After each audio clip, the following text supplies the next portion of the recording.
Hello and welcome to another episode of the Agency Leadership Podcast. I'm Chip Griffin. And I'm Gini Dietrich. And Ginny, as a famous American once said, you're fired. Oh, no. Okay, maybe pack your knives and go. What would you like to go with instead? Maybe we'll do that one. Pack your knives and go. Top Chef is a great show. I love Top Chef. Not as good as it was in the early days, but yeah, I agree. It's still kind of fun occasionally, and I still do watch part of each season from Restaurant Wars on. Yeah, I did love a little Top Chef. Jen and one of my kids watch it up until Restaurant Wars, then they let me know, and I come in and I watch Restaurant Wars through the end. That's funny. They're like, okay, your turn. Yeah. I mean, that's where it starts to get interesting. So that's funny. Yeah. Anyway, no, we are going to talk about getting fired. Not fired as an owner. We're not at that point yet. We don't have boards that are going to fire us, most of us at least. Right. But clients do fire us from time to time. And we've had conversations in the past about firing clients ourselves and those sorts of things. But what happens? What do you do when a client calls you up or worse, sends you an email and says, we're done. We're out. Yeah. There are things you should be thinking about at that point. I think so. I think there's a couple of things here. One is that using the word fired makes it sound so bad. Sometimes it's because there's been a strategy change, there's been a budget reallocation, maybe leadership has changed, maybe there's a new VP of marketing or a CCO. Like, there are lots of reasons, right, that have nothing to do with you or the agency or your work. And so saying that you got fired is, I just don't like that term. Now that I have that off my chest, I'll step down off my soapbox and say, like, I think we should always be prepared for the eventual loss of a client. And because we don't know, right? We can kind of guess, if there are big changes at a leadership level, or if there's been a reorg, or if the company has sold, or things like that, we can guess. Like, we're probably not going to be working with that client much longer. We could also sort of read the tea leaves from the perspective of, they've been ghosting us and we haven't been able to get any work done. They've been declining meetings or not showing up for meetings. Like, there are lots of reasons that you can kind of read those tea leaves. And so I always think it's really good to be prepared. It should never come as a surprise when you lose a client. And you should be prepared. You should know what you're going to say. You should know what a transition looks like. And you should have a full pipeline that will replace that client fairly quickly, even in a chaotic world that we're living in right now, so that you're not caught off guard. Yeah. I mean, I think the first step when you get this news is probably 95% of the time you're going to be annoyed, upset, unhappy. Sure. Absolutely. Some negative emotion. A small percentage of the time you'll be like, oh, thank God. I really wanted to get rid of them anyway. So blessing in disguise. Yep. Right. So sometimes that'll be your reaction, but most of the time it's not going to be a happy reaction that you have. And so I think that the first thing is to just, whether it's on a call with them or you get it by email or, carrier pigeon or whatever, take a deep breath. Yes. Right? Yes. You don't ever want to react immediately to the news in such a way that you perhaps compound a difficult situation, or at the very least, you don't make it as easy as it could or should be. And I think your advice to be prepared for this, certainly if you see the signs on the wall, you need to be even more prepared. But sometimes these things are, in retrospect, they won't be a surprise, but you might feel surprised in the moment because you didn't pick up on all of the little signals along the way. And that then becomes a learning experience. And I think to me, that's one of the most valuable things when you lose a client for whatever reason, is taking advantage of that to learn for the future, learn the signs to look for, learn what you could do differently, potentially, to maintain the relationship, retain the client, learn to target better ideal clients, whatever it is. But I always like to turn these things into a learning experience as much as possible. But you also have the logistics to actually handle the end of the client relationship. So why don't we talk about that for a little bit?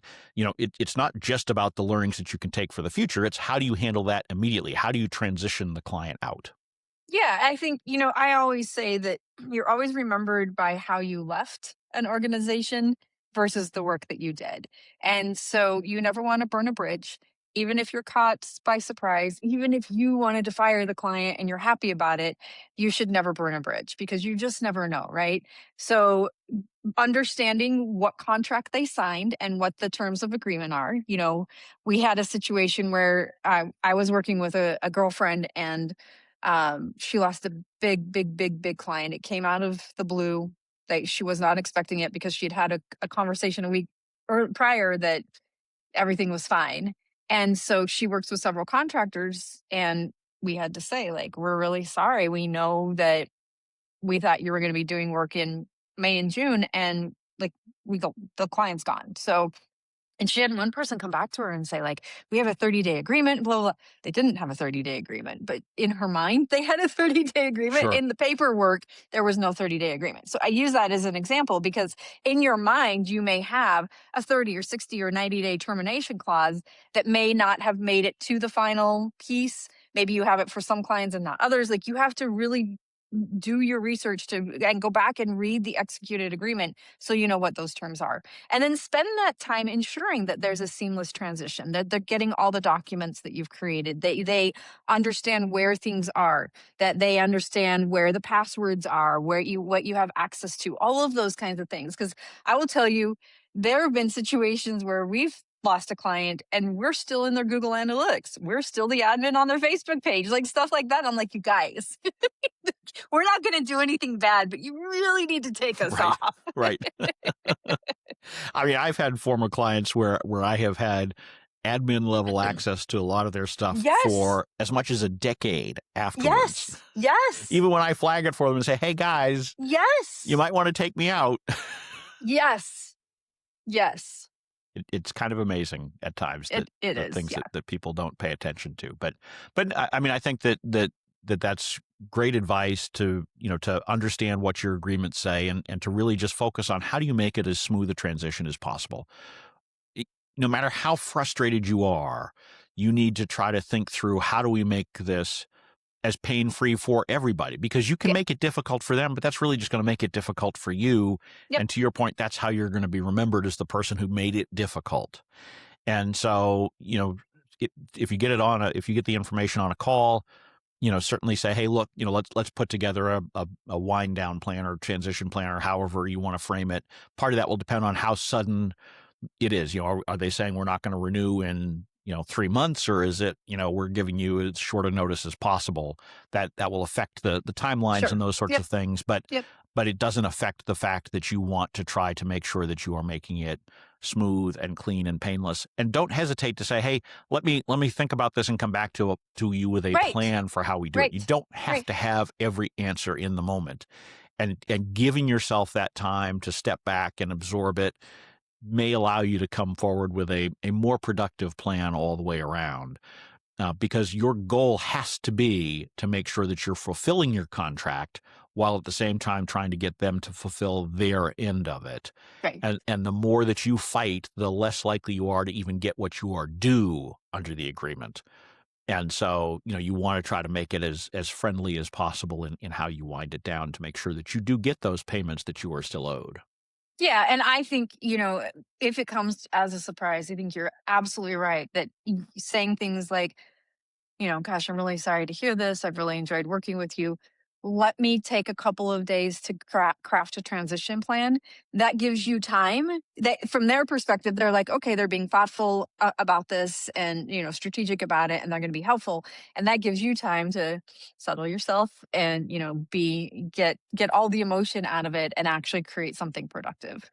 Right. And it can be, particularly if it's done over the phone, it gives you that opportunity to sit down and take a look at the contract and see Yep. what it says, Yep. because then you can go back to them and say, okay, in order to make sure we do this the right way, we'll need the notification in writing so that, we can memorialize this properly to protect both of us. And I think you always want to use that kind of language when you're dealing with contract stuff. This is for both of our benefit, even if really maybe it's more for you Yep. than for them, but you want to stress the for both of us.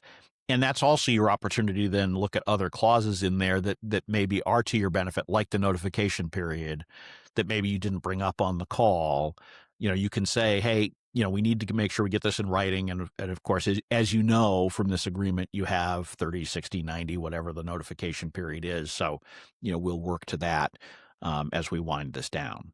Yeah. And I think, and we've talked about this before too. Like our contracts say 90 days. And there are some clients where I'm like, I don't need to hold you to that. We're good. Like Right. some, right.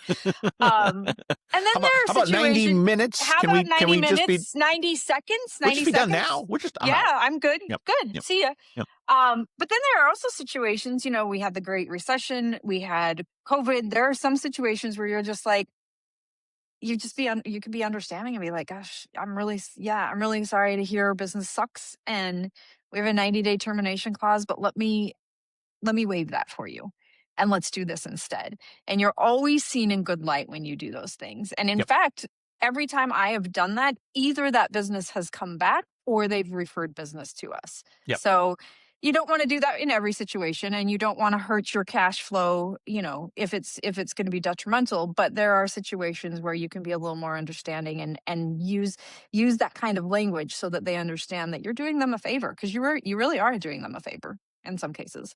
Well, more to the point, if the client is coming to you and canceling because they're having financial issues, whether it's because of a global pandemic or there's just something specific to their business, Yep. Yep. you're probably not going to get the money anyway, Fair. right? So, so, True.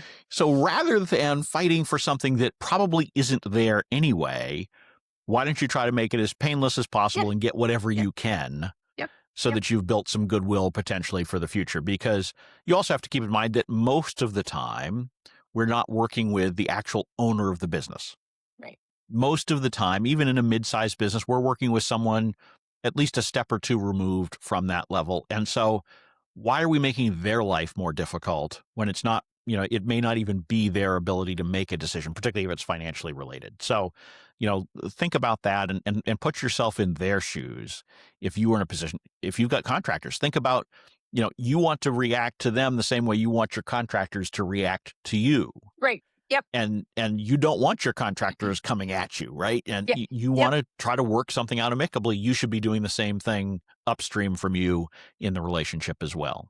Yeah. I think your earlier point about taking some time and just, it usually comes as a shock. Even if we've read the tea leaves, it still is surprising. It still is stressful. It still has some risk involved. And so just take a beat and use the language of, give me a couple of days to put together a transition plan. And I think that helps you process it all, get the emotion out, and then start to salvage the relationship as best you can so that there is referral business later, or maybe they do come back later, or whatever happens to be. Right. I mean, time is your friend on these things in Yeah. order to formulate a better response. And most of the time when we react too quickly, it's when we end up regretting it somewhere down the road. So, buy yourself the time to avoid that future regret. I, I will tell you that 100 years ago when I started my agency, the first client I lost, I cried. And the client felt really, really bad. And I was mortified, but I Oh, you cried. cried when the client told you. Oh, I wow. did. Uh-huh. Okay. So I will say that, you learn and you grow and you understand that sometimes it's just not personal. I took it very personally because it was the first time it ever happened. Like I'd never been fired from a job. I'd never, like, it was the first Yeah. time it had Yeah. ever happened. So I did. I've matured since then, but there are things that you're just like, it's an emotional time. Sure. I mean, nobody would ever enjoy that kind of Yeah. experience. I Yeah. mean, certainly anytime I've ever had a contract and I haven't been like, yay, right? I mean, it Woohoo! sucks. Yeah. Can't say that I've ever cried when I've gotten that news, but may have hung up the phone and had a few choice words for the atmosphere around me or something like that. Um, but it is what it is. So, okay. So, we're thinking through the actual communications with the client who has fired us. Sorry, terminated the agreement or Let us shared the go. decision, whatever, Right. whatever Yeah. language you want to use. I'm still a fan of firing because that's kind of what it is. Um, so now we need to think about two things. I think, immediately. One is, how do we communicate it to our team, whether that's Sure. contractors or employees? And as a corollary to that, how are we going to act as a client for the remainder of the relationship that we have? So not the technical details of working out the trip, but the how do we continue to service them in that moment? And those two are related, because as soon as you tell your team, hey, this agreement is ending, they're probably going to start mentally checking out of that Of course. relationship, Yep. just as you have. Yep. And I think we need to really fight that urge, Yep. because as you say, it is how you exit that people remember you. And a lot of that comes down to, particularly if you have a longer notice period, right? If you've got say a 60 or 90-day notice period, you can't just, put pens down unless the client is like, no, we're done. We'll just keep paying you, but we're not. Sometimes that does happen, where It they does. treat Yep. it as sort of Yep. severance for the agency. It's not Yep. super common, but it does happen. Yep. But it needs to be on them to reduce your workload, not on you to say, we don't care anymore. Right. And I think, if you're doing things like media relations, it's ensuring that the stories that are in progress, or the things that are in progress, the pitches that are in progress, those get transferred over. If you, like we said, if you hold the keys to anything, you have to make sure that those are transferred over.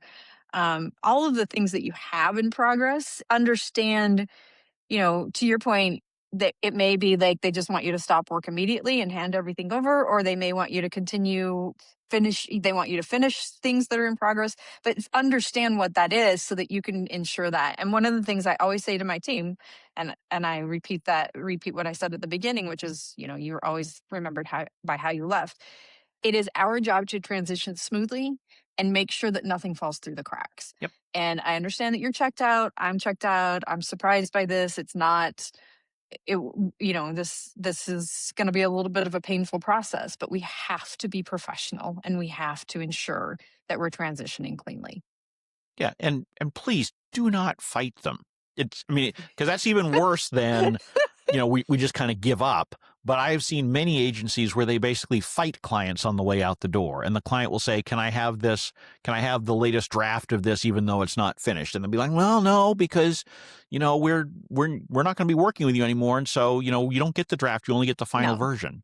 absolutely No, not. No. if you're Yeah. doing media relations and they want to know who you've reached out to about a press Yeah. release, just tell them. Just tell them. Do Yes. not fight them on this. I agree. For the Yep. life of me, I do not understand Yep. I the totally agree way, with that. particularly the PR agencies seem to be particularly guilty of this, in my view, where they just will not share with the client anything that they're doing in terms of detail around outreach or those kinds of things, because, well, then they can do it on their own.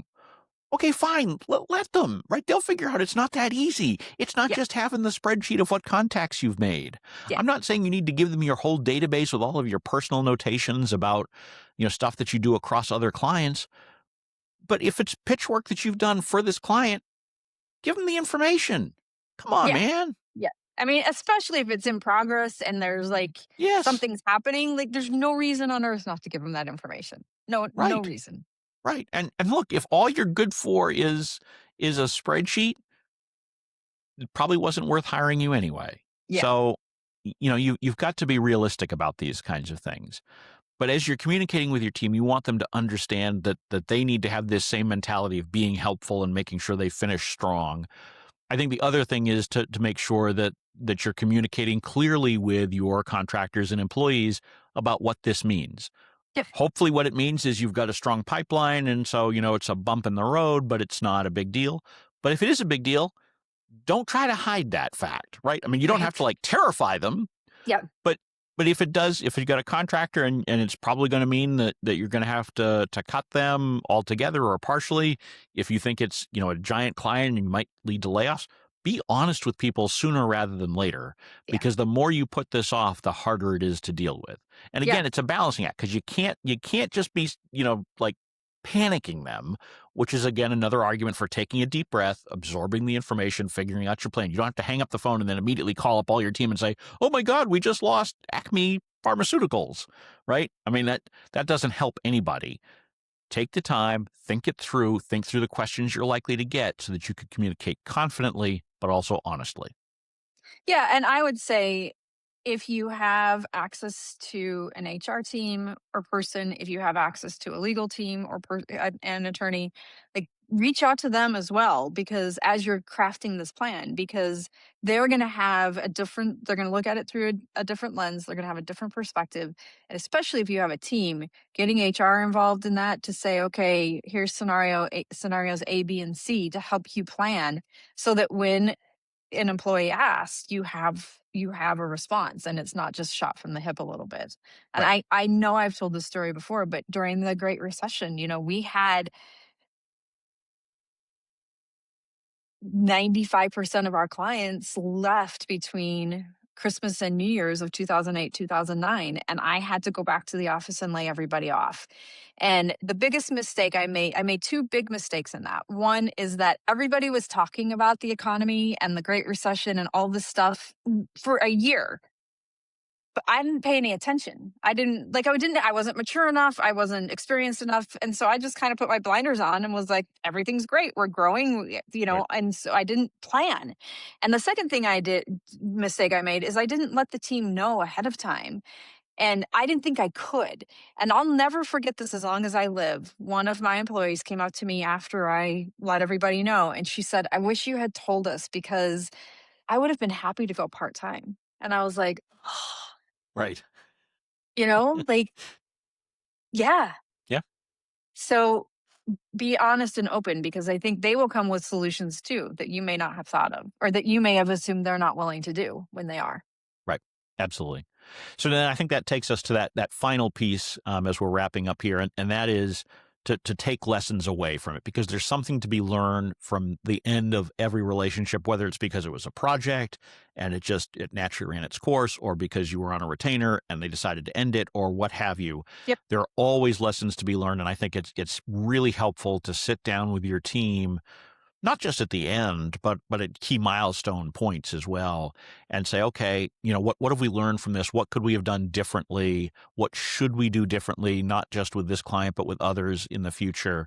And make sure that you treat as much of what you're doing as a learning experience as possible, because that's how you really grow, Yeah. both individually and as a business. If you just keep doing the same old, you might do okay, but you're not going to do as well as you could if you're actually studying what you've done in the past. Yeah. I mean, that's the example I just gave is a great Yeah. example of that. Like, now I know. Yeah. That's a great lesson. Yeah. It's why, again, I watch all of these episodes back so that I can sit there and say, okay, what would I do differently next time? Maybe I'll lower the microphone a little bit, raise my voice a little bit, talk a little bit less, so that we can actually hear from Ginny and I don't just monopolize all the time and then have You Jen tell don't me what monopolize the percentage of time time. I've spoken versus. I do talk a lot. I understand that. But it's something I consciously work on every podcast that I'm on, because I know that I have a tendency to talk a lot. Okay. I don't think you monopolize the time here. So, well, thank you. I appreciate that. You're welcome.